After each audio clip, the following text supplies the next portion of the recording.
ത്രിയേക ദൈവത്തിന് സ്തുതി. കർത്താവിൻ്റെ പരിശുദ്ധ തിരുനാമം മഹത്വപ്പെടുമാറാകട്ടെ. കർത്താവിനാൽ ആകർഷിക്കപ്പെട്ട, കർത്താവിനാൽ അനുഗ്രഹിക്കപ്പെട്ട വിശ്വാസികളുടെ സമൂഹത്തിന് യേശുക്രിസ്തുവിൻ്റെ അതിപരിശുദ്ധമായ നാമത്തിൽ എൻ്റെ സ്നേഹവന്ദനം. വിശുദ്ധ യോഹന്നാന്റെ സുവിശേഷം 5-ാം അധ്യായം 25-ാമത്തെ വാക്യത്തിൽ കർത്താവായ യേശുക്രിസ്തു യഹൂദന്മാരോടായി പറഞ്ഞു, മരിച്ചവർ ദൈവത്തിൻ്റെ ശബ്ദം കേൾക്കുകയും കേൾക്കുന്നവർ ജീവിക്കുകയും ചെയ്യുന്ന നാഴിക വരുന്നു, ഇപ്പോൾ വന്നുമിരിക്കുന്നു. മരിച്ചവർ ദൈവത്തിൻ്റെ ശബ്ദം കേൾക്കുന്നു. ഏത് മരിച്ചവരാണ്? പ്രിയപ്പെട്ടവർ, ഒരു ക്രിസ്ത്യാനി, ഒരു വിശ്വാസി ഭയപ്പെടുന്ന മരണം പാപദശഫലമായ മരണം. സ്തോത്രം. ഈ ശാരീരികമായ മരണം ക്രിസ്ത്യാനിക്കൊരു വിഷയമേ അല്ല. അവൻ തിരശ്ശീലയ്ക്ക് അപ്പുറത്തേക്ക് മാറ്റപ്പെടുകയാണ്. ദൈവമായി നേരിട്ടവൻ കാണുകയാണ്. അപ്പോസ്തലനായ പൗലോസ് പറയും, ഇപ്പോൾ ഞാൻ കടമൊഴിയായി കണ്ണാടിയിൽ എന്നതുപോലെ കാണുന്നു, അപ്പോൾ ഞാൻ മുഖാമുഖമായി കാണും. ഈ മരണം മാറി ഞാൻ ജീവനിലേക്ക് കടന്നാൽ ദൈവത്തെ മുഖാമുഖമായി കാണും. അത് പ്രത്യാശയുടെ ദിവസങ്ങളാണ്. അത് പ്രത്യാശ തരുന്നതാണ്. ആ മരണമല്ല, എന്നാൽ പാപദ്രശമളമായ മരണം. ആ മരണം ഭയപ്പെടേണ്ടതാണ്. ദൈവമായുള്ള ബന്ധം നഷ്ടപ്പെടുന്നതാണ്. അത് ദൈവത്തിൽ നിന്ന് അന്യപ്പെട്ടു പോകുന്നതാണ്. അത് പിശാചിൻ്റെ മകനായി തീരുന്നതാണ്. അത് ഗൗരവമേറിയ വിഷയമാണ്. പാപം ചെയ്യുന്നൊരു മനുഷ്യൻ, യോഹന്നാന്റെ 1-ാമത്തെ ലേഖനം 3-ാം അധ്യായം 7-ാം വാക്യത്തിൽ വായിക്കുമ്പോൾ കാണാം, പാപം ചെയ്യുന്നവൻ പിശാചിൻ്റെ മകനാകുന്നു. ഞാൻ ഭയത്തോടെ ഓർത്തു പോയിട്ടുണ്ട്. ഈ ഭൂമിയിൽ പാപം ചെയ്യുന്ന മനുഷ്യൻ, അവനും നല്ല വെള്ള വസ്ത്രമൊക്കെ ധരിച്ച് അവനും മനോഹരമായി നിന്നുകൊണ്ട് പ്രാർത്ഥിക്കും, സ്വർഗസ്ഥനായ ഞങ്ങളുടെ പിതാവേ. അവൻ്റെ പ്രാർത്ഥന ആര് കേൾക്കും? പാപം ചെയ്യുന്ന ക്രിസ്ത്യാനി സ്വർഗസ്ഥനായ ഞങ്ങളുടെ പിതാവേ എന്ന് വിളിച്ചാൽ ആര് പ്രാർത്ഥന കേൾക്കും? പാപം ചെയ്യുന്നവൻ പിശാചിൻ്റെ മകനാകുന്നുവെന്ന് വളരെ വ്യക്തമായി 1 യോഹന്നാൻ 3:7 പറയുന്നു. ആ പ്രാർത്ഥന കേൾക്കുന്നത് സാത്താനാണ്. അവൻ അറക്കാനും മുടിക്കാനും മോഷ്ടിക്കാനുള്ളവനാണ്. അവൻ ജീവൻ തരുന്നവനല്ല, ജീവൻ കളയുന്നവനാണ്. അവൻ നിനക്ക് മരണം തരുന്നവനാണ്. അവനോട് പ്രാർത്ഥിച്ചിട്ട് ഒരു പ്രയോജനവുമില്ല. സ്തോത്രം. മനുഷ്യൻ അകൃത്യം ഹൃദയത്തിൽ കരുതിയിരുന്നുവെങ്കിൽ യഹോവ കേൾക്കില്ലായിരുന്നു. ദാവീദ് പറയും, പ്രിയപ്പെട്ടവർ, ഹൃദയത്തിലൊരു അകൃത്യം ഇരുന്നാൽ ദൈവം ആ പ്രാർത്ഥന കേൾക്കുകയില്ല. ദൈവത്തിന് ആ പ്രാർത്ഥന കേൾക്കാൻ കഴിയുകയില്ല. നാം എങ്ങനെയാണ് പ്രാർത്ഥിക്കേണ്ടത്? നാം എങ്ങനെയാണ് വചനത്തിന് വരേണ്ടത്? നാം എങ്ങനെയാണ് വചനം കേൾക്കേണ്ടത്? വളരെ വ്യക്തമാണ്. മരിച്ചവർ ദൈവത്തിൻ്റെ ശബ്ദം കേൾക്കുകയും കേൾക്കുന്നവർ ജീവിക്കുകയും ചെയ്യുന്ന നാഴിക വരുന്നു, ഇപ്പോൾ വന്നുമിരിക്കുന്നു. എപ്പോൾ? കർത്താവിൻ്റെ 2-ാമത്തെ വരവരെയും കർത്താവിൻ്റെ വചനം നാം കേട്ടുകൊണ്ടിരിക്കും. ആ ജീവൻ നൽകുന്ന പ്രക്രിയ കർത്താവ് നടത്തിക്കൊണ്ടിരിക്കും. അതവൻ്റെ വാഗ്ദത്ത വചനമാണ്. അത് മാറ്റമില്ലാത്ത വചനമാണ്. ആർക്കെല്ലാം ആഗ്രഹമുണ്ടോ അവർക്കെല്ലാം ജീവൻ തരും. മരിച്ചവരാണ് എന്ന ബോധ്യമുണ്ടെങ്കിൽ, ഞാൻ ആത്മാവിൽ മരിച്ചിരിക്കുന്നു എന്ന് ബോധ്യമുണ്ടെങ്കിൽ, ദൈവമായുള്ള ബന്ധം എനിക്കില്ല എന്ന് ബോധ്യമുണ്ടെങ്കിൽ, പ്രിയപ്പെട്ടവർ, അത് നിങ്ങൾക്ക് ശാന്തമായി ഇരുന്നാൽ അറിയാൻ പാടില്ലേ? ഓരോ വ്യക്തിക്കും അറിയാൻ പാടില്ലേ? ഞാൻ എങ്ങോട്ടെങ്കിലും തെറ്റിപ്പോയാൽ ദൈവം ഇതിൽ നീ ഇടത്തോട്ടോ വലത്തോട്ടോ തിരിയുമ്പോൾ വഴി ഇതാകുന്നു, ഇതിൽ നടന്നുകൊള്ളുന്നൊരു ശബ്ദം പിന്നിൽ നിന്ന് കേൾക്കാമെന്ന് യെശയ്യാ 30-ാം അധ്യായത്തിൽ കൃത്യമായി പറയുന്നുണ്ടല്ലോ. ആ ശബ്ദം കേൾക്കാറുണ്ടോ? ആ ദൈവം നിന്നെ നടത്താറുണ്ടോ?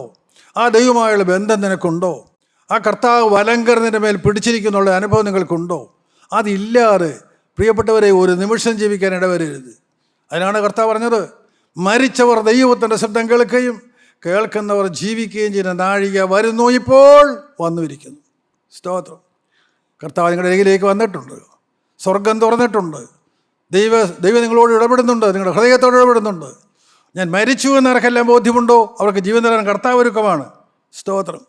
അതിപ്പോൾ വന്നുമിരിക്കുന്നു. കർത്താവിൻ്റെ 2-ാമത്തെ വരവരെയും ആ സമയമായിരിക്കും. വളരെ വ്യക്തമാണ്. ദൈവത്തിൻ്റെ സ്തോത്രം. നമുക്കൊരു വാക്യം കൂടെ വായിക്കാം.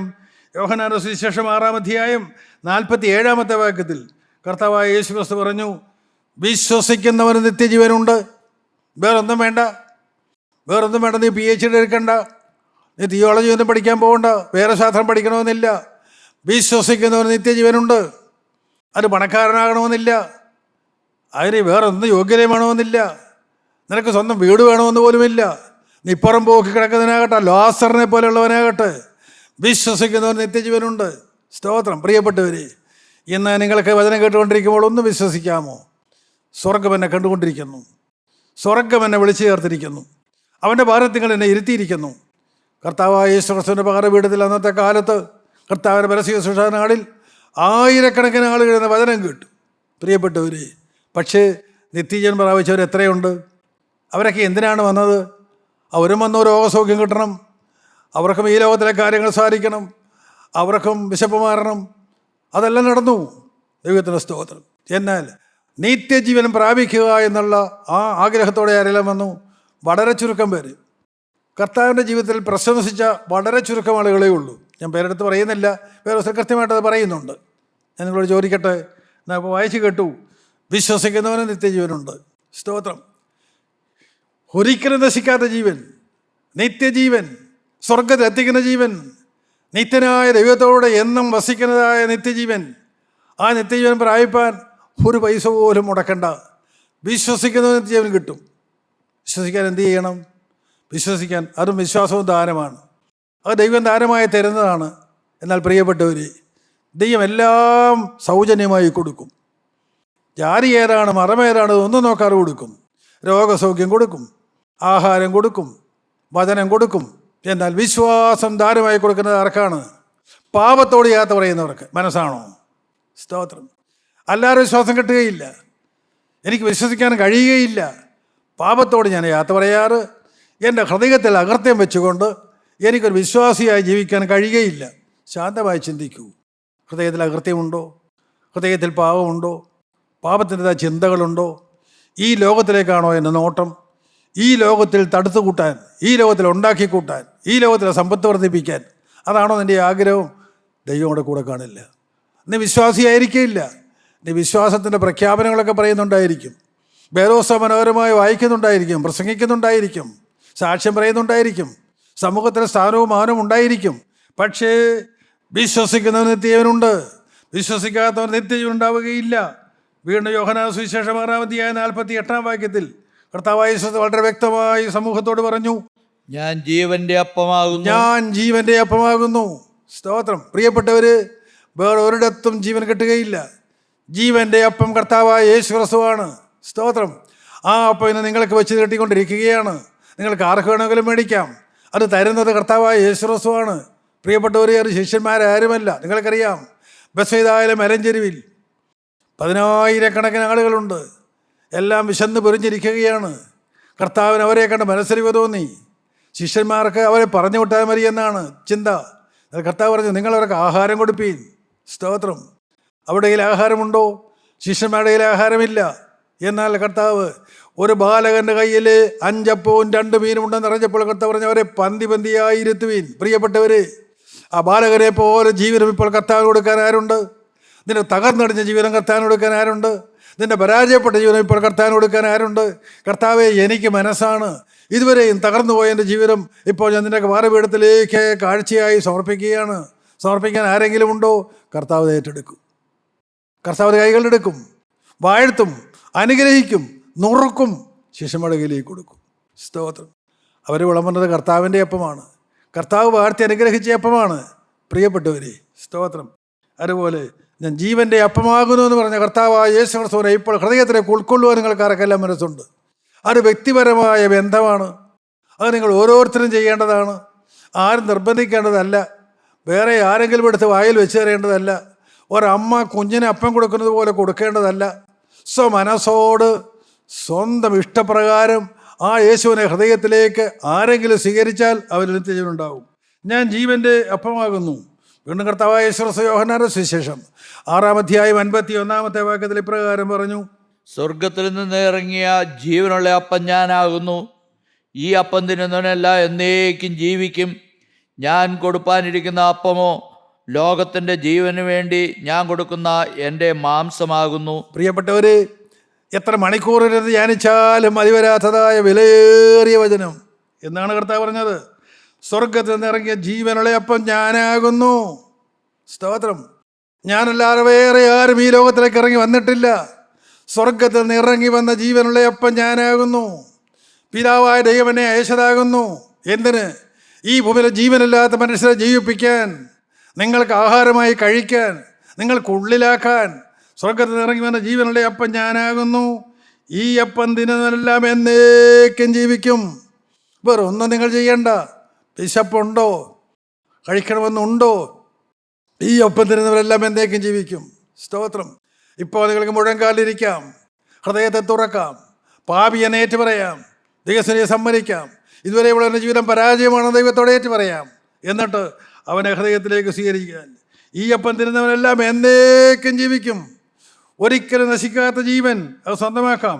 ഞാൻ കൊടുപ്പാണ്ടിരിക്കുന്ന അപ്പമോ ലോകത്തിൻ്റെ ജീവന് വേണ്ടി ഞാൻ കൊടുക്കുന്ന എൻ്റെ മാംസമാകുന്നു. ഞാൻ കൊടുക്കാണ്ടിരിക്കുന്ന അപ്പം ഏതാണത്?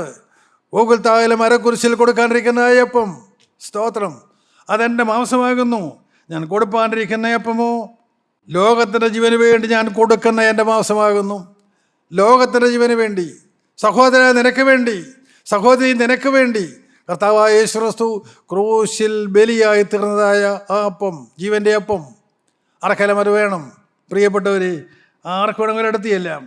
യോഹന്നാന്റെ സുവിശേഷം 20-ാം അധ്യായം 22-ാമത്തെ വാക്യത്തിൽ നാം ഇപ്രകാരം വായിക്കുന്നു: അവൻ അവരുടെ മേൽ ഊതി അവരോട് പരിശുദ്ധാത്മാവിനെ കൈക്കൊള്ളുവീനെന്ന് പറഞ്ഞു. ഉയർത്തെഴുന്നേറ്റ കർത്താവ് പ്രിയപ്പെട്ട ശിഷ്യന്മാരുടെ അടുക്കിലേക്ക് ചെന്ന് അവർക്ക് പ്രത്യക്ഷപ്പെട്ട് കർത്താവർക്ക് വചനം കൊടുത്തിട്ട് അവൻ അവരുടെ മേൽ ഊതി അവരോട് പരിശുദ്ധാത്മാവിനെ കൈക്കൊള്ളുവീനെന്ന് പറഞ്ഞു. യേശുവിൻ്റെ ശ്വാസം പരിശുദ്ധാത്മാവാണ്. സ്തോത്രം. അതാണ് ഊതിക്കൊടുത്തത്. അത് ഏദനിൽ ആദാമിൻ്റെ മൂക്കിലേക്ക് ഊതിയ ജീവശ്വാസം. അത് ഉയർത്തെഴുന്നേറ്റ കർത്താവ് അപ്പോസ്തലന്മാർക്ക് ഊതിക്കൊടുത്തു. അസ്ഥിയുടെ താഴ്വരയിൽ മരിച്ചവരുടെ മേൽ ഊതുന്ന കാറ്റ്, മരിച്ചവരെ ജീവിപ്പിക്കുന്ന കാറ്റ്. ഇന്ന് ആരെല്ലാം ആത്മാവിൽ മരിച്ചിരിക്കുന്നുണ്ടോ അവരെല്ലാം ഉയർത്തുന്ന കാറ്റ്. ആ കാറ്റ് ഇന്ന് നമ്മുടെ മധ്യത്തിലുണ്ട്. അപ്പോസ്തലപ്രവൃത്തിയുടെ പുസ്തകം 2-ാം അധ്യായം 2-ാമത്തെ വാക്യത്തിൽ അവിടെ നാം വായിക്കുന്നുണ്ട്: പെട്ടെന്ന് കൊടിയ കാറ്റടിക്കുന്നത് പോലെ ആകാശത്ത് നിന്നൊരു മുഴക്കമുണ്ടായി, അവരെ നിറച്ചു. ആരെ? സ്തോത്രം. സെഖിയോൻ മാളികയിൽ, പെന്തക്കോസ് നാളിൽ, മർക്കോസിൻ്റെ ദേറായിൽ 120 പേര് ഒന്നിച്ചു കൂടിയിരിക്കുകയാണ്. ആരൊക്കെയുണ്ട്? കൃത്യമായി എല്ലാം പറഞ്ഞിട്ടില്ല. അവിടെ അപ്പോസ്തലന്മാർ 11 പേരുണ്ട്. യൂദായ്ക്ക് പരന്തയുടെ മത്തിയാസുണ്ട്. 70 അറിയിപ്പുകാരുണ്ട്. കന്യമറിയാമുണ്ട്. അങ്ങനെ ചില പ്രധാനപ്പെട്ട വ്യക്തികളുടെ പേര് പറഞ്ഞിട്ടുണ്ട്. ബാക്കി വല്ലതും പറഞ്ഞിട്ടില്ല. 120 പേരവിടെ കൂടിയിരിപ്പുണ്ട്. ആ 120 പേരവിടെ കൂടിയിരിക്കുമ്പോൾ എന്താണ് നടന്നത്? പെട്ടെന്ന് കൊടിയ കാറ്റടിക്കുന്നത് പോലെ ആകാശത്ത് നിന്നൊരു മുഴക്കമുണ്ടായി, അവരെ നിറച്ചു. അവരിരുന്ന വീട് മുഴുവനും നിറച്ചു. എന്ന് പറഞ്ഞാൽ എന്താ അർത്ഥം? എന്താണ്? ആ വീട്ടിൽ ആരെല്ലാം ഇരുന്നോ അവരെയെല്ലാം ആത്മാവിൽ നിറച്ചു. പ്രിയപ്പെട്ടവർ, ആ കാലം കഴിഞ്ഞു പോയിട്ടില്ല. ആ കാലം കഴിഞ്ഞു പോയിട്ടില്ല. എന്താണ് പറയാൻ കാരണം? സ്തോത്രം. പരിശുദ്ധാത്മാവാൻ ദൈവം, സെഹിയോൻ മാളിൽ ഇറങ്ങിയ പരിശുദ്ധാത്മാവാൻ ദൈവം, പെന്തക്കോസ് നാളിൽ ഇറങ്ങിയ പരിശുദ്ധാത്മാവാൻ ദൈവം ഇതുവരെയും തിരികെ പോയിട്ടില്ല. ഇപ്പോഴും ഭൂമിയിൽ വ്യാപരിച്ചുകൊണ്ടിരിക്കുന്നു. സഹോദര, നിൻ്റെ ഹൃദയത്തിൻ്റെ വാരക്കൽ മുട്ടിക്കൊണ്ടിരിക്കുന്നു. സഹോദരൻ്റെ ചെവിയിൽ മുഴങ്ങിക്കൊണ്ടിരിക്കുന്നു. അവൻ നിൻ്റെ ഓമനപ്പേർ ചൊല്ലി വിളിച്ചുകൊണ്ടിരിക്കുന്നു. അവൻ നിൻ്റെ അവസ്ഥ അറിയാം. അവൻ നിൻ്റെ ഭാവപ്രകൃതം അറിയാം. അവനെല്ലാം അറിയാവുന്നവനാണ്. എന്നാൽ അവൻ നിൻ്റെ ഹൃദയത്തിലേക്ക് വരാമെന്നും നിന്നെ സ്വർഗത്തിൽ എത്തിക്കാമെന്നുമാണ് വാക്ക്. നിനക്ക് മനസ്സാണോ? നിനക്ക് സമ്മതമാണോ? അവൻ നിന്നെ സ്വർഗത്തിൽ എത്തിക്കാമെന്നാണ് പറയുന്നത്. സ്തോത്രം. ആ 120 പേര് അവരെല്ലാം തികഞ്ഞവരായിരുന്നില്ല. അതിനൊക്കെ പിന്നാലെ ചിന്തിക്കാം. ആ 120 പേര് മുഖപക്ഷമില്ലാറ്, ആരുടെയും മുഖത്ത് നോക്കാറ് പരിശുദ്ധാത്മാവരെ എല്ലാവരെയും നിറച്ചു എന്ന് നാം കാണുന്നു. സ്തോത്രം. ദൈവത്തിൻ്റെ സ്നേഹം എത്ര വലിയത്! ഇന്ന് നിങ്ങൾ വചനം കേട്ടുകൊണ്ടിരിക്കുമ്പോൾ സഹോദര, നീ ഏത് സാഹചര്യത്തിലുള്ളവരായാലും, സഹോദരി, നീ ഏത് സാഹചര്യത്തിൽ നിന്ന് വന്ന വ്യക്തിയാണെങ്കിലും ശരി, ആത്മാവ് കൊണ്ട് നിന്നെ നിറയ്ക്കാൻ ദൈവത്തിൻ്റെ മനസ്സാണ്. ആത്മാവിൽ നിറയ്ക്കാൻ ദൈവത്തിൻ്റെ മനസ്സാണ്. നിങ്ങൾ വിശ്വസിക്കുക പ്രിയപ്പെട്ടവർ. ഒരു പുതിയ ജീവിതം ഇന്ന് നിങ്ങൾക്ക് തരാൻ കർത്താവിന് മനസ്സാണ്. നിങ്ങൾക്ക് മനസ്സാണോ? താഴാൻ മനസ്സാണോ? കർത്താവിനെ വഹിക്കുന്ന ഒരു കഴുതയാകാൻ നിനക്ക് മനസ്സാണോ? എൻ്റെ സ്വന്തം ഇഷ്ടങ്ങളോട് ഞാൻ യാത്ര പറയുന്നുവെന്ന് വാസ്തവമായി നിങ്ങൾക്ക് കർത്താവിനോട് പറയാൻ നിങ്ങൾക്ക് മനസ്സാണോ? ഈ ആത്മാവിനോട്, കർത്താവേ, ഞാൻ ഇന്നു മുതൽ നിനക്ക് വിനയപ്പെട്ട് നിന്നുകൊള്ളാം, നീ എന്ത് പറയുന്നു ഞാൻ അനുസരിച്ചു കൊള്ളാം, താഴ്ത്തി കൊടുക്കാൻ നിങ്ങൾക്ക് മനസ്സാണോ? ദൈവത്തിന് സ്തോത്രം. പൊടിയ കാറ്റടിക്കുന്നത് പോലെ ആകാശത്തിന് മുഴക്കമുണ്ടായി, അവരെ നിറച്ചു നാം കാണുന്നു. അപ്പോസ്തലപ്രവൃത്തിയുടെ പുസ്തകം 1-ാം അധ്യായം 15-ാം വാക്യത്തിൽ നാം എങ്ങനെയാണ് വായിക്കുന്നത്? അപ്പോസ്തലപ്രവൃത്തി 1:15.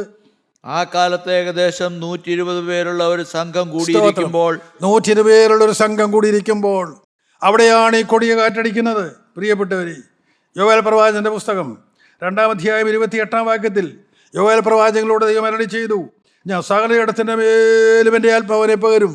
ഞാൻ സകല ജഡത്തിൻ്റെ മേലും എൻ്റെ ആത്മാവിനെ പകരും. പ്രിയപ്പെട്ടവർ, അതിനുവേണ്ടി ദൈവം ബദ്ധപ്പാടോടെ നിൽക്കുകയാണ്. ഇന്ന് നിങ്ങളുടെ മേൽ ആത്മാവിനെ പകരാൻ കർത്താവിന് മനസ്സാണ്. ഞാൻ സകല ജഡത്തിൻ്റെ മേലും എൻ്റെ ആത്മാവിനെ പകരും. വ്യത്യാസമില്ലാതെ, മുഖപക്ഷമില്ലാതെ, യാതൊന്നെയും നോക്കാറ് എല്ലാവരെയും ആത്മാവിനാൽ നിറയ്ക്കുവാൻ മനസ്സുള്ളവനായ ദൈവം ഇനി നിങ്ങളോട് വാദിച്ചുകൊണ്ടിരിക്കുകയാണ്. മർക്കോസിൻ്റെ സുവിശേഷം 14-ാം അധ്യായം 51, 52 വാക്യങ്ങൾ നാം വായിക്കുമ്പോൾ അവിടെ നമുക്ക് കർത്താവായ യേശു ക്രിസ്തു ക്രൂശം ചുമന്നുകൊണ്ട് ഗോകുൽത്തായിലേക്ക് നടന്നു കൊണ്ടുപോവുകയാണ്. അപ്പോൾ ഒരു ബാല്യക്കാരൻ വെറും ശരീരത്തിന്മേൽ പുതപ്പ് പുതച്ചുകൊണ്ട് അവനെ അനുഗമിച്ചു. അവർ അവനെ പിടിച്ചു. അവനോ പുതപ്പ് വിട്ട് നഗ്നനായി ഓടിപ്പോയി. സ്തോത്രം. ഒരു ബാല്യക്കാരൻ. ആരാണ് ആ ബാല്യക്കാരൻ? പേരോടെ പറഞ്ഞിട്ടില്ല. എന്നാൽ നാം വായിക്കുന്നത് ഒരു ബാല്യക്കാരൻ വെറും ശരീരത്തിന്മേൽ പുതപ്പും പുതച്ചുകൊണ്ട് അവനെ അനുഗമിച്ചു. ആരെ അനുഗമിച്ചു? കർത്താവായ യേശു ക്രിസ്തു ക്രൂശം ചുമന്നുകൊണ്ട് ഗോകുൽത്തായിലേക്ക് നടന്നു പോകുമ്പോൾ അവനെ അനുഗമിച്ചു. അവന് യാതൊരു മുൻകരുതലുമില്ലാതെ, യാതൊരു തീക്ഷ്ണതയുമില്ലാതെ ഒരു ബാല്യക്കാരൻ വെറും ശരീരത്തിന്മേൽ പുതപ്പും പുറച്ചുകൊണ്ട് അവനെ അനുഗമിച്ചു. അവർ അവനെ പിടിച്ചു. അവനോ പുതപ്പ് വിട്ട് നഗ്നനായി ഓടിപ്പോയി. റോമൻ ഭടന്മാർ യേശുവിന് പിന്നാലെ പോകുന്ന ആ ബാല്യക്കാരനെ പിടിച്ച ഉടനെ അവൻ പുതപ്പ് വിട്ട് നഗ്നനായി ഓടി. യേശുവിനെ അനുഗമിച്ചവനാണ്, പക്ഷേ നഗ്നനായി ഓടേണ്ടി വന്നു. ഇന്ന് അനേകരുടെയും അവസ്ഥ അത് തന്നെയല്ലേ? ആരാണ് ഈ ബാല്യക്കാരൻ? സ്തോത്രം. ഇവിടെ പേര് പറഞ്ഞിട്ടില്ല. ഈ സുവിശേഷം മർക്കോസിൻ്റെ സുവിശേഷമാണ്. മർക്കോസ് തന്നെയാണ് ആ മനുഷ്യൻ. കർത്താവായ യേശു ക്രിസ്തുവിനെ ക്രൂശിൽ തൂക്കാനായി കൊണ്ടുപോകുമ്പോൾ ആ മർക്കോസ് ഒരു കാര്യപ്രാപ്തിയുമില്ലാത്ത വേറൊരു ബാലകനാണ്. യാതൊരു തിരിച്ചറിവില്ലാത്ത ഒരു ബാല്യക്കാരനാണ്. എന്നാൽ നാം വായിക്കുന്നു അപ്പോസ്തലപ്രവൃത്തിയുടെ പുസ്തകം 1-ാം അധ്യായം 13-ാം വാക്യം നമുക്ക് വായിക്കാം. 1:13. അവിടെ എത്തിയപ്പോൾ അവർ പാർത്ത മാളികമുറിയിൽ കയറിപ്പോയി. പത്രോസ്, യോഹന്നാൻ, യാക്കോബ്, അന്ത്രയോസ്, ഫിലിപ്പോസ്, തോമസ്, ബർത്തലോമായി, മത്തായി, അൽഫയുടെ മകനായ യാക്കോബ്, എരുവുകാരനായ ശീമോൻ, യാക്കോബിൻ്റെ മകനായ യൂദ, ഇവരെല്ലാവരും സ്ത്രീകളോടും യേശുവിൻ്റെ അമ്മയായ മറിയോടും അവൻ്റെ സഹോദരന്മാരോടും കൂടെ ഒരുമനപ്പെട്ട് പ്രാർത്ഥന കഴിച്ചു പോന്നു. അത്രയും പേരവിടെ കൂടി. എവിടെയാണ് അവർ കൂടിയത്? അവർ പാർത്ത മാളിക മുറിയിൽ. ആ മാളിക മുറി മർക്കോസിൻ്റെ മാളികയാണ്. പ്രിയപ്പെട്ടവർ, ഈ ബാല്യക്കാരൻ്റെ മാളികയാണ്. നിങ്ങൾക്കറിയാമോ, അന്ന് യാതൊരു പക്വതയുമില്ലാത്ത ബാല്യക്കാരനാണ് മർക്കോസ്. എന്നാൽ പെന്തക്കോസ്തി നാളിൽ ആ ജനം കൂടിയിരുന്നപ്പോൾ അവിടെ മർക്കോസും ഉണ്ടായിരുന്നു. ആ ബാല്യക്കാരനായ മർക്കോസും അവിടെ ഉണ്ടായിരുന്നു. എന്തുണ്ടായി? നമുക്ക് വായിക്കാം. അപ്പോസ്തലപ്രവൃത്തിയുടെ പുസ്തകം 15-ാം അധ്യായം 36-ാമത്തെ വാക്യം. 15:36. മർക്കോസ് എന്ന യോഹന്നാനെയും കൂട്ടിക്കൊണ്ടുപോകുവാൻ ബർന്നബാസ് ഇച്ഛിച്ചു. പൗലോസോ പംഫൂല്യയിൽ നിന്ന് തങ്ങളെ വിട്ട് പ്രവർത്തിക്ക് വരാതെ പോയവനെ കൂട്ടിക്കൊണ്ടു പോകുന്നത് യോഗ്യമല്ല എന്ന് നിരൂപിച്ചു. പൗലോസയ്യ 1-ാം മിഷണറി യാത്ര നടത്തുമ്പോൾ അന്ന് കൂടെ ഉണ്ടായിരുന്നയാളാണ് മർക്കോസ്. അന്ന് അവരെ സഹായിക്കാൻ വേണ്ടി വന്നയാളാണ് മർക്കോസ്. നമുക്ക് വീണ്ടും അപ്പോസ്തലപ്രവൃത്തിയുടെ പുസ്തകം 13-ാം അധ്യായം 6-ാം വാക്യം നമ്മുടെ വായിക്കുന്നു. യോഹന്നാൻ അവർക്ക് ഭൃത്യനായിട്ടുണ്ടായിരുന്നു.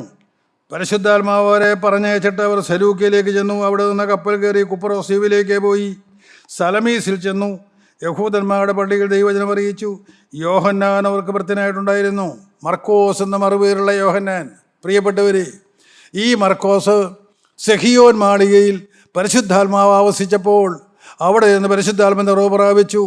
ആ മർക്കോസിത അപ്പോസ്തലന്മാരുടെ കൂടെ പൗലോസ്ലീഹായുടെ കൂടെ സുവിശേഷ വേലയ്ക്ക് വേണ്ടി പോവുകയാണ്. 1-ാം മിഷണറി യാത്രയിൽ കൂടെ ഉണ്ടായിരുന്നതായി നാം കാണുന്നുണ്ട്. നമുക്ക് വീണ്ടും വായിക്കാം. ഫിലേമോൻ്റെ ലേഖനം 24-ാം വാക്യത്തിൽ അവിടെ പൗലോസ്ലീഹ പ്രകാരം പറയുന്നുണ്ട്. ഫിലേമോൻ 24. എൻ്റെ കൂട്ടുവേലക്കാരനായ മർക്കോസും അരിസ്തർക്കോസും ദേമാസും. സ്തോത്രം. എൻ്റെ കൂട്ടുവേലക്കാരനായ മർക്കോസ്. പൗലോസ്ലീഹ പറയുകയാണ്, എൻ്റെ കൂട്ടുവേലക്കാരനാണ് ഇപ്പോൾ മർക്കോസ്. സ്തോത്രം. പ്രിയപ്പെട്ടവർ, സ്ഥിതി മാറുകയാണ്. വീണ്ടും നമുക്ക് വായിക്കാം. തീമോഥെയോസിന് എഴുതിയ 2-ാമത്തെ ലേഖനം 4-ാം അധ്യായം 14-ാമത്തെ വാക്യത്തിൽ അപ്പോസ്തലനായ പൗലോസ് പ്രകാരം പറയും, മർക്കോസ് എനിക്ക് ശുശ്രൂഷയ്ക്ക് ഉപയോഗമുള്ളവനാകുന്നു. സ്തോത്രം. പ്രിയപ്പെട്ടവർ, മർക്കോസിനെ ഉണർത്തുന്ന ദൈവം, മർക്കോസിനെ ഉയർത്തുന്ന ദൈവം. ആരാണ് ഉയർത്തിയത്? പെന്തക്കോസ്ത് നാളിൽ വന്ന് അവിടെ വന്ന് മുട്ടുമുടക്കി എന്നുള്ള ഒറ്റ കാര്യം കൊണ്ട് അവനെ ഉയർത്തുന്നവനായ ദൈവം, ദൈവവേലയ്ക്ക് വേണ്ടി ഉപയോഗിക്കുന്നവനായ ദൈവം. പത്രോസ്ലീഹ പറഞ്ഞു.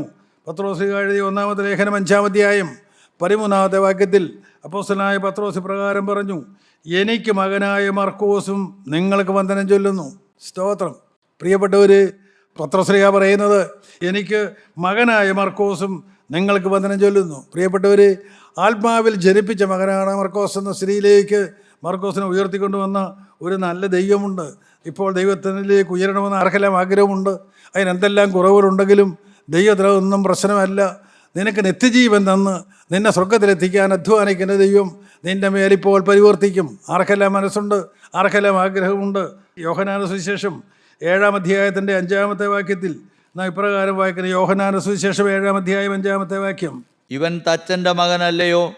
ഇവൻ്റെ അമ്മ മറിയ എന്നവളല്ലയോ? ഇവൻ്റെ സഹോദരന്മാർ യാക്കോബ്, യോസെ, ശീമോൻ, യൂദ എന്നിവരല്ലയോ? ഇവൻ്റെ സഹോദരികളുമെല്ലാം നമ്മോടുകൂടെയില്ലയോ? സ്തോത്രം. കർത്താവായ യേശുക്രിസ്തുവിൻ്റെ പരസ്യ നാളിൽ അവിടെയുള്ള യഹൂദന്മാർ യേശുവിൽ വിശ്വസിച്ചില്ല. അവരൊക്കെ യേശുവിനെ കാണുവാനുള്ള ആത്മക്കണ്ണുകൾ തുറന്നു കിട്ടിയില്ല. അവരെ ഈ ലോകത്തിൻ്റെ കണ്ണുകൊണ്ടവരെ നോക്കി. എന്താണ് പറഞ്ഞത്? ഇവൻ തച്ചൻ്റെ മകനല്ലയോ? അത്ഭുതങ്ങൾ പ്രവർത്തിക്കുന്ന യേശുവിനെ അവർ കണ്ടത് അങ്ങനെയാണ്. ഇവൻ വെറും തച്ചൻ്റെ മകനല്ലയോ? ഇവൻ്റെ അമ്മ മറിയ എന്നവളല്ലയോ? ഇവൻ്റെ സഹോദരന്മാർ യാക്കോബ്, യോസെ, ശീമോൻ, യൂദ എന്നിവരല്ലയോ? ഇവൻ്റെ സഹോദരികളുമെല്ലാം നമ്മോടുകൂടെ ഇല്ലയോ? ഇവനെ ഇതൊക്കെയും എവിടെ നിന്ന് എന്ന് പറഞ്ഞ് അവങ്കലിടറിപ്പോയി. സ്തോത്രം. പ്രിയപ്പെട്ടവർ, ഈ ലോകത്തിലെ കണ്ടുകൊണ്ട് കണ്ട്, ഈ ലോകത്തിലെ ബുദ്ധി കൊണ്ട് അളന്ന് ഒരു മനുഷ്യനും കർത്താവിനെ കണ്ടെത്താൻ കഴിയുകയില്ല, നിത്യജീവൻ പ്രാപിക്കാൻ കഴിയുകയില്ല. അവരിടറിപ്പോയി എന്ന് വളരെ വ്യക്തമായി നാം ഇവിടെ കാണുന്നു. ദൈവത്തിൻ്റെ സ്തോത്രം. എന്നാൽ എന്താണ് സംഭവിച്ചതെന്നറിയാമോ? ദൈവത്തിൻ്റെ സ്തോത്രം. ഈ പറഞ്ഞതായ കർത്താവിൻ്റെ സഹോദരന്മാർ 4 പേര്, യാക്കോബ്, യോസെ, യൂദ, ശീമോൻ എന്നവർ പെന്തക്കോസ്ത് നാളിൽ സെഹിയോൻ മാളികയിൽ അവരുമുണ്ടായിരുന്നു. ദൈവസ്നേഹം അവരെയും ആകർഷിച്ച് കൂട്ടിക്കൊണ്ടുവന്നു. എന്താണ് സംഭവിച്ചത്? പ്രിയപ്പെട്ടവർ, നമുക്ക് യാക്കോബിൻ്റെ ലേഖനം 1-ാം അധ്യായം 1-ാം വാക്യം വായിക്കാം. യാക്കോബിൻ്റെ ലേഖനം 1-ാം അധ്യായം 1-ാം വാക്യം: ദൈവത്തിൻ്റെയും കർത്താവായ യേശുക്രിസ്തുവിൻ്റെയും ദാസനായ യാക്കോബ് എഴുതുന്നത്. സ്തോത്രം. ആരായിരുന്നു ആ യാക്കോബ്? നിങ്ങൾക്കറിയാം, കർത്താവിൻ്റെ സഹോദരനായ യാക്കോബ്. എന്നാൽ പരിശുദ്ധാത്മ നിറവ് പ്രാപിച്ചു കഴിഞ്ഞപ്പോൾ ഇപ്പോൾ യാക്കോബ് എന്താണ് പറയുന്നത്? ദൈവത്തിൻ്റെയും കർത്താവായ യേശുക്രിസ്തുവിൻ്റെയും ദാസനായ യാക്കോബ്. യേശുക്രിസ്തുവിൻ്റെ പരസ്യ നാളിൽ അവനെ അവിശ്വസിച്ചവനായ യാക്കോബ് സെഹിയോൻ മാളികയിൽ പെന്തക്കോസ്ത് നാളിൽ അവിടെ വന്നിരുന്നത് കൊണ്ട് എന്തുണ്ടായി പ്രിയപ്പെട്ടവർ? അവൻ ദൈവത്തിൻ്റെയും കർത്താവായ യേശുക്രിസ്തുവിൻ്റെയും ദാസനായ യാക്കോബ് എഴുതുന്നത്. യാക്കോബ് ലേഖനം എഴുതുവാൻ തക്കോണം ദൈവനെ ഉയർത്തി. സ്തോത്രം. നിങ്ങളാരെല്ലാം പരാജയപ്പെട്ടവരായിരിക്കുന്നുണ്ട്. പരിശുദ്ധാത്മാവ് വ്യാപരിച്ചാൽ എല്ലാത്തിനും പരിഹാരമുണ്ട്. നമുക്ക് വീണ്ടും യൂദായുടെ ലേഖനം എടുക്കാം. യൂദായുടെ ലേഖനം 1-ാമത്തെ വാക്യത്തിൽ നാം എങ്ങനെയാണ് വായിക്കുന്നത്? യൂദ 1-ാം വാക്യം: യേശുക്രിസ്തുവിൻ്റെ ദാസനും യാക്കോബിൻ്റെ സഹോദരനുമായ യൂദ. സ്തോത്രം. പ്രിയപ്പെട്ടവർ, യൂദ ആൾ മാറി. യൂദ നാം വായിച്ചു, യേശുക്രിസ്തുവിൻ്റെ സഹോദരനായ യൂദയാണ്, യേശുവിനെ അവിശ്വസിച്ചവനാണ്. എന്നാൽ ഇപ്പോൾ യൂദ എന്താണ് പറയുന്നത്? യേശുക്രിസ്തുവിൻ്റെ ദാസനും യാക്കോബിൻ്റെ സഹോദരനുമായ യൂദ. സ്തോത്രം. ആ 2 പേര്, യാക്കോബും യൂദായും, 2 പേരും അനുഭവമുള്ളവരായി മാറി. അവർ കർത്താവിനെ സാക്ഷിക്കുന്നവരായി മാറി. പ്രിയപ്പെട്ടവരുടെ അവിശ്വാസം മാറി. അവർ കർത്താവിനെ വേല ചെയ്തു. എത്ര മനോഹരമായ ലേഖനങ്ങളാണ് യാക്കോബിൻ്റെ ലേഖനവും യൂദായുടെ ലേഖനവും. എത്ര അമൂല്യമായ നിധികളാണ് അതിലുള്ളത്. എല്ലാം പ്രാപിപ്പാൻ തക്കവണ്ണം ദൈവം അവരെ ഉയർത്തി, ദൈവം അവരെ അനുഗ്രഹിച്ചു. പ്രിയപ്പെട്ടവർ, നിങ്ങൾക്കാർക്കെല്ലാം ആഗ്രഹമുണ്ട് ഞാനിന്നായിരിക്കുന്ന അവസ്ഥ മാറി ഈ പരിശുദ്ധാത്മാവൻ ദൈവം എൻ്റെ ജീവിതം ഏറ്റെടുത്ത് എന്നെ ഒരു പുതിയ സൃഷ്ടിയാക്കി തീർക്കണമെന്ന് നിങ്ങൾക്കാർക്കെല്ലാം ആഗ്രഹമുണ്ട്. അത് വളരെ വ്യക്തമല്ലേ പ്രിയപ്പെട്ടവർ? കൊരിന്ത്യർക്കെഴുതിയ 2-ാമത്തെ ലേഖനം 5-ാം അധ്യായം 17-ാമത്തെ വാക്യത്തിൽ അപ്പോസ്തലനായ പൗലോസ് പറയും, ഒരുത്തൻ ക്രിസ്തുവിലായാൽ അവൻ പുതിയ സൃഷ്ടിയാകുന്നു, പഴയത് കഴിഞ്ഞു പോയി, ഇതാ സകലതും പുതുതാക്കപ്പെടുന്നു. സ്തോത്രം. പ്രിയപ്പെട്ടവർ, ഒരുത്തൻ ക്രിസ്തുവിലായാൽ, നിനക്ക് ക്രിസ്തുവിലാകാൻ മനസ്സുണ്ടോ? ക്രിസ്തുവിനോട് ചേരാൻ നിനക്ക് മനസ്സുണ്ടോ? നിൻ്റെ ഹൃദയം ക്രിസ്തുവിന് കൊടുക്കാൻ നിനക്ക് മനസ്സുണ്ടോ? ക്രിസ്തുവിൻ്റെ തുറന്ന തിരുവിലാവിനുള്ളിലേക്ക് കടക്കാൻ നിനക്ക് മനസ്സുണ്ടോ? അങ്ങനെ നിനക്ക് മനസ്സുണ്ടെങ്കിൽ നിൻ്റെ ഹൃദയം നീ അതിനായി തുറന്നു കൊടുത്താൽ നീ പുതിയ സൃഷ്ടിയാകും. സ്തോത്രം. നിങ്ങളുടെ എന്നിൽ വസിപ്പീൻ, ഞാൻ നിങ്ങളിൽ വസിക്കും. യോഹന്നാൻ 15:4 കർത്താവ് യേശുക്രിസ്തു പറഞ്ഞതാണ്. നിങ്ങൾ എന്നിൽ വസിപ്പീൻ, ഞാൻ നിങ്ങളിൽ വസിക്കും. വേറെ ഒന്നും വേണ്ട, വേറെ യാതൊന്നും വേണ്ട. നിങ്ങൾ കർത്താവിലൂടെ വസിക്കാൻ നിങ്ങൾക്ക് മനസ്സാണോ? കർത്താവ് നിങ്ങൾ വസിക്കും, ഉറപ്പാണ്. പ്രിയപ്പെട്ടവർ, സ്തോത്രം.